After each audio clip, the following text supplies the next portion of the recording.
চলে যা, তোকে আর ভোটে দাঁড়াতে হবে না। এই তোরাও বাড়ি চলে যা, তোদের আর কারো কাছে ভোট চাইতে হবে না। কেন স্যার, বাড়ি যাব কেন? এতক্ষণ তো দেখলাম বাড়ি বাড়ি ঘুরলি, তোদের কথা শুনে তো কেউ ঘরের দরজাই খুলছে না, তাহলে ভোট চাইবি কি করে?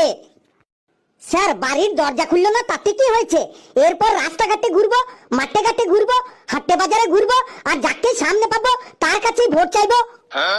দেখিস ভোট চাইতে গিয়ে এবার তোরা আবার মার না খাস।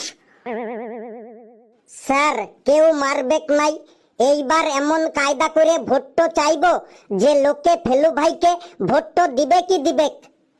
ঠিক আছে চল, কোথায় যাবি দেখি? স্যার আগে মাঠে চলুন, মাঠে গিয়ে চাষি ভাইদের কাছে ভোট চাইবো। চল মাঠেই যাই, দেখি কিভাবে ভোট চাস।